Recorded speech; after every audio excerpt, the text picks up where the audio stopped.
Toby, I'm drinking the most fantastic thing I've ever tasted in my life. Chocolate syrup, cold milk, and seltzer. I know it sounds terrible, but trust me, I don't know where this has been all my life. It's called an egg cream, Mr. President. We invented it in Brooklyn. In Brooklyn? Yes, sir. Not New England. There are some good things in this world not from New England, sir. Toby, don't ever let me hear you say that again. Yes, sir. Hey, what's up, guys? Welcome back to Binging with Babish, where this week, to celebrate the 20-year anniversary of The West Wing, I'm taking a look at a pair of President Bartlet's favorites, egg creams and crab puffs, using New England crab, of course. Now, crab puffs are pretty basic food stuff, so I wanted to make a super classic recipe and see how I could improve upon it. First up, to make the crab filling in a large bowl, we're combining 4 ounces of cream cheese. I've got the whipped stuff here, which will make things easier to mix, about 2 ounces of sour cream, a quarter cup's worth of finely chopped fresh parsley, 2 cloves of garlic pressed through a garlic crusher, or if you can't find yours, like me, just smash them and mince them down into damn near a paste. I'm also going to add about 1.5 teaspoons of Dijon mustard, the juice of half a lemon, or a whole lemon if your lemons are super tiny like this one. These are more like key lemons. About a teaspoon or a few generous dashes of West Chestershire sauce, as many teaspoons or dashes of hot sauce, half teaspoon of Old Bay, a quarter teaspoon of paprika, half teaspoon of freshly ground black pepper, and we're going to start with about half teaspoon of kosher salt and adjust to taste. Whisked combine, effectively making a pretty banging salad dressing, and then it's time to add 8 ounces of cooked crab meat, picked over for shell fragments as the container ominously suggests. Fold that stuff together and we got ourselves a basic crab puff filling, or the basis for a pretty banging crab salad sandwich. Cover with plastic wrap and keep refrigerated until ready to use. Now, to start things off, I'm going to use store-bought puff pastry.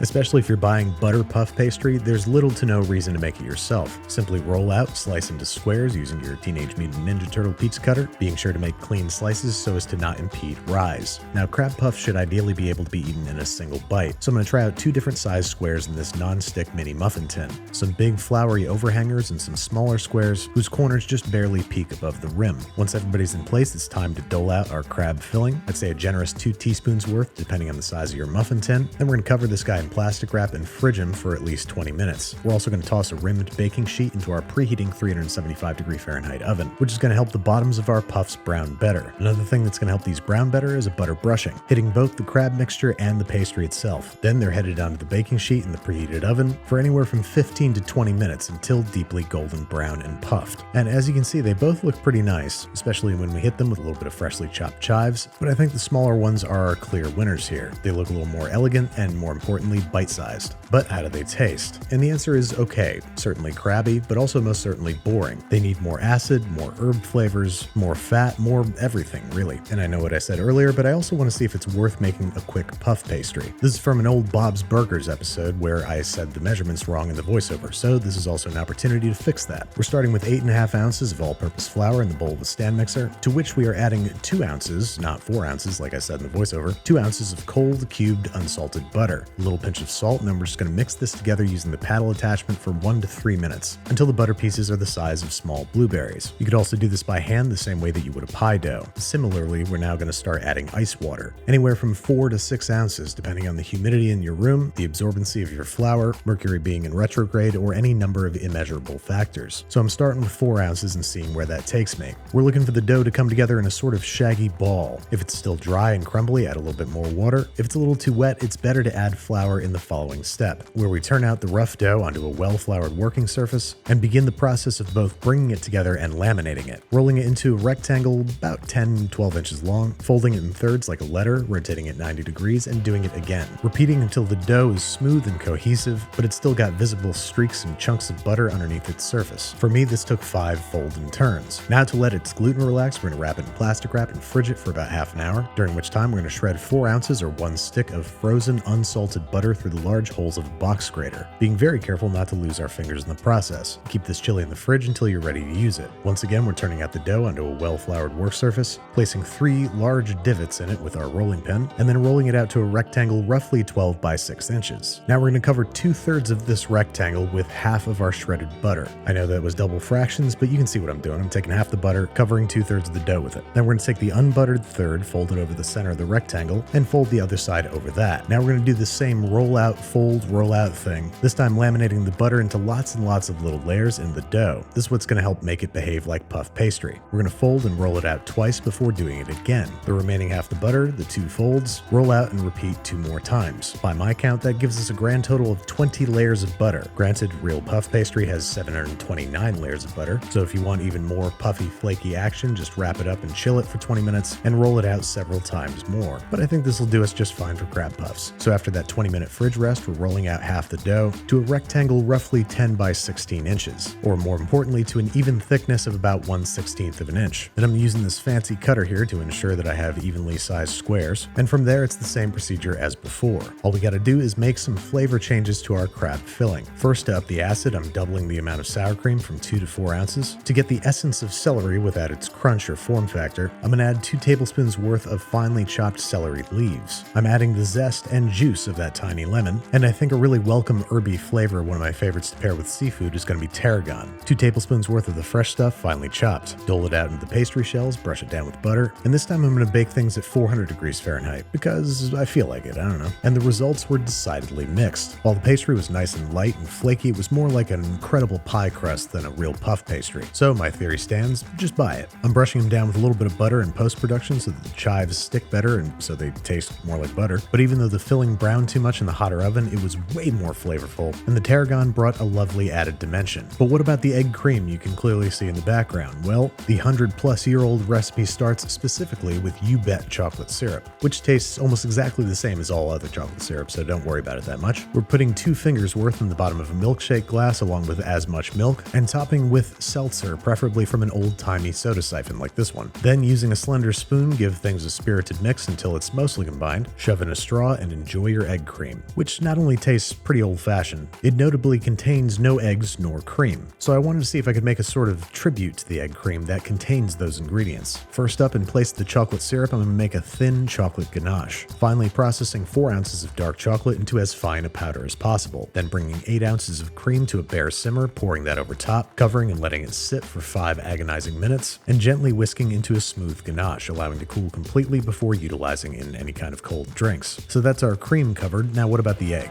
For that, I took some inspiration from egg white cocktails, combining 2 ounces each whole milk and pasteurized egg whites in a cocktail shaker and shaking over ice for about 1 minute until very, very frothy. To assemble, we're going to start with a bit more of our ganache than we would syrup, given its more mild chocolate flavor, our frothy egg white milk mixture, and because my attempts to carbonate milk went disastrously, top it off with the same plain old seltzer. Stir to combine, and let's see how we did. And the results were surprisingly pretty similar to the original egg cream. Despite using heavy cream and real chocolate, it only tasted slightly richer than the original, and it still had that old-timey chocolate soda funk. But I think I learned all I needed to pull off the ultimate recreation, making crab puffs and egg creams in the actual White House, and for some extremely special guests.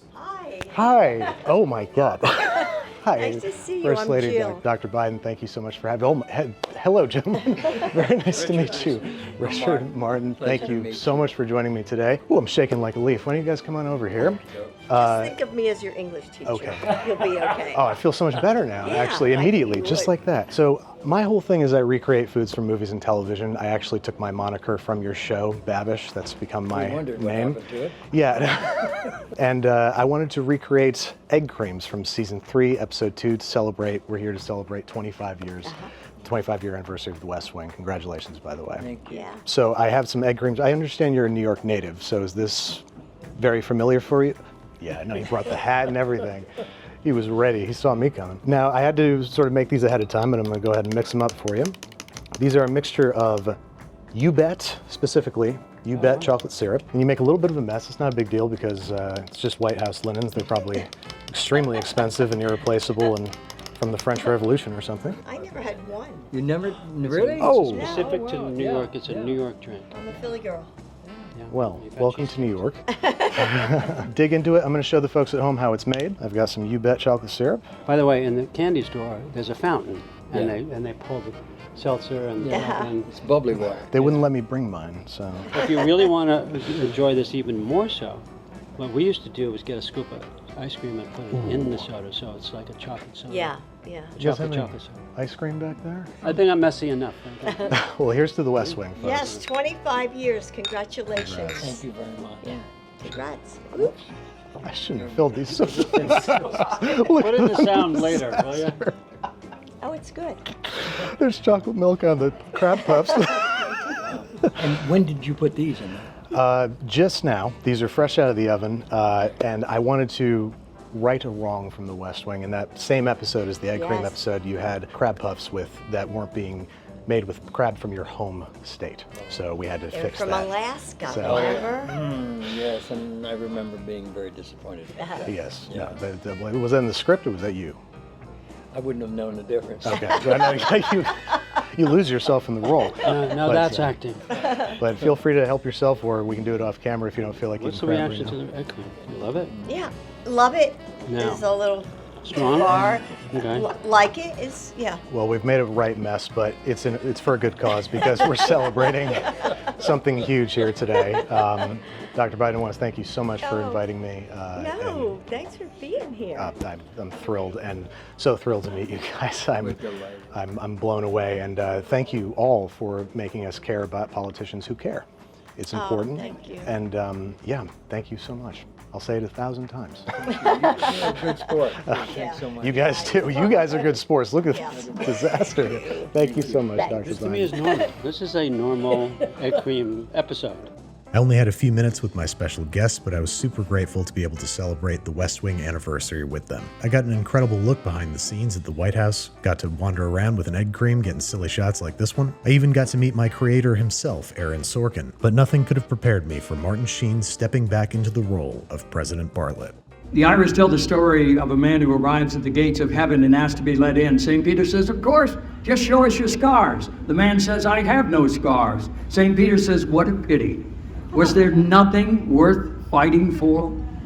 We are rightly called to find something in our lives worth fighting for, something deeply personal and uncompromising, something that can unite the will of the Spirit with the work of the flesh. And when we find that, we will discover fire for the second time. And then we will be able to help lift up this nation and all its people to that place where the heart is without fear and the head is held high, where knowledge is free, where the world has not been broken up into fragments by narrow domestic walls, where words come out from the depths of truth and tireless striving stretches its arms towards perfection, where the clear stream of reason has not lost its way into the dreary desert sands of dead habit, where the mind is led forward by thee into ever-widening thought and action into that heaven of freedom, dear Father.